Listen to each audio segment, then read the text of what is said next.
Grieve लख लख योजन उड़ते हैं स्वर नर मुनिजन संत, ऊंचा धाम कबीर का कोई न पावे अंते। कहते हैं ऐसे समाधि लगा करके लाखों कोष तक, लाख योजन यानी एक कोष, एक योजन 4 कोष का होता है, 4 लाख योजन तक ऊपर पहुंच जाती समाधि, लेकिन उनकी समाधि सतलोक में नहीं जा सकती क्योंकि वो 16 शंख कोष की दूरी पर है। ग्रीव ध्यावे सो पावे नहीं उल्ट पंथ की चाल, दिल ही अंदर दर्श है योजन शंख विशाल। कि जो समाधिस्थ होते हैं वो नहीं पा सकते परमात्मा के उस सत्यलोक को, वो तो साधना, सत्य साधना परमात्मा देगा। उस नाम के जाप से इस प्राणी में इतनी शक्ति आ जाएगी कि जब इस शरीर से निकल के ये चलेगा सौसम शरीर के अंदर, इसकी जो जाप का अभ्यास आप कर रहे हो सतनाम और सारनाम का, इसकी शक्ति से इतनी स्पीड से ये जीव यहां से जाएगा कि काल देखता ही रह जाएगा।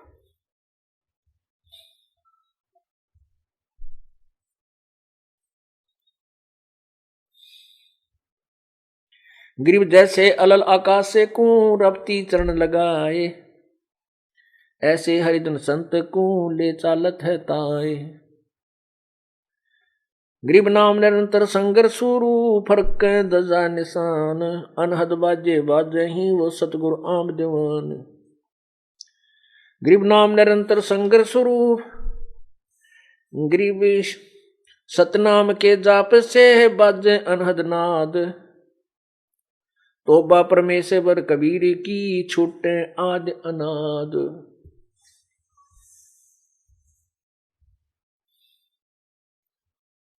ग्रीव धर्मराय दरबार में, अब गरीबदास साहिब जी बताते हैं वो आंखों देखा कि धर्मराय दरबार में दी कबीर तलाक, और मेरे भूले चूके हंस को तू पकड़िए मत कजाक। जैसे डांट मारते हैं ना बड़े अधिकारी छोटे अफसरों पे, ऐसे परमात्मा धर्मराज के दरबार में गया और धर्मराय ने कहा आओ परमेश्वर विराजमान होइए। तो परमात्मा खड़े खड़े उसको अपनी समर्थता का प्रमाण गरीबदास जी महाराज को दे रहे हैं। उस काल को, उस धर्मराज को डांट लगा रहे हैं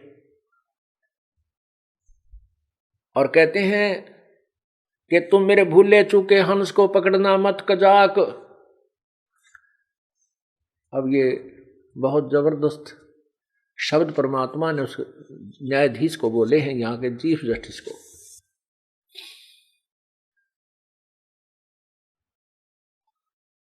परमात्मा ने कहा कि मेरा हंस, मेरी आत्मा कोई भूल भटक कर नाम छोड़ दे, उसको भी तू उसका अकाउंट मत करना, उसका लेखा जोखा मत करना, उसको मेरे पास भेज देना। क्या बताते हैं फिर धर्मराज कहता है कि प्रभु आपकी शरण में आने से पहले उस प्राणी ने बहुत ज्यादा पाप किए हुए होते हैं और हमारा विधान है कि जो जैसे कर्म किए हैं वो उसका दंड मुझे देना ही पड़ेगा। परमात्मा कहते हैं उसका भी समाधान मैं कर दूंगा। उस प्यारी आत्मा के पूर्व के सब पाप कर्मों पर मैं क्रॉस लगा दूंगा, कांटा लगा दूंगा, काट दूंगा, नाश कर दूंगा।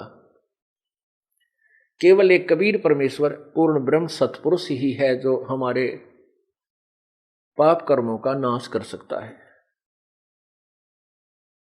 उसी के विषय में यजुर्वेद अध्याय नंबर 8 के मंत्र 13 में 7 बार लिखा है। ये पुण्यात्माओं क्या बताते हैं, धर्मराय दरबार में देई कबीर तलाक, मेरे भूले चूके हंस को तू पकड़िए मत कजाक। बोले पुरुष कबीर से धर्मराय कर जोड़े, तुमरे हंस को पकड़ू नहीं मुझे 2 ही लाख करोड़। फिर प्रार्थना करता है, कर्मों से तीरथ हैं ये मुख से कहें कबीर, उनको तो मैं पकड़ूंगा और जड़ दूं तो जंजीर। मधारी नारी मधारी जारी नरा जो भांग तमाकू खाई, परदारा पर घर तक जिनको ल्यूं अकनाही। पहले कबीर साहब क्या बोलते हैं, चुंबक रूपी शब्द है और लोहे रूपी जीवे, पर्दे माही मिलूंगा मैं दरस परस हो पीवे। चुंबक हमारा रूप है ये लोहे रूपी प्राण, धर्मराय त्रिबंध से मैं ले उड़ू अचानक ले जाऊंगा अपनी प्यारी आत्मा को, तू देखता रह जाएगा।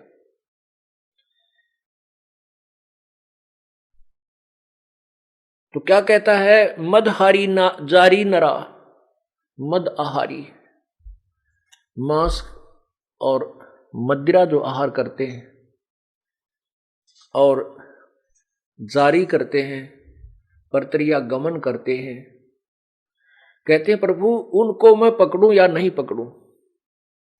उसके विषय में फिर कहता, धर्मराय विनती करे सुनियो पुरुष कबीर, उनको तो मैं निश्चय पकड़ूंगा और दृढ़ दूं तो जंजीर।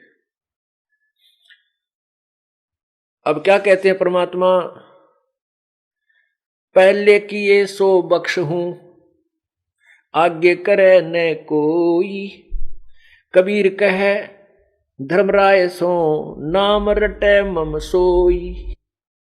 कर्मों से तीरथ थे अब हैं जो शरण कबीर, जिनको निश्चय मारूंगा काढ़ों बल तकसीर।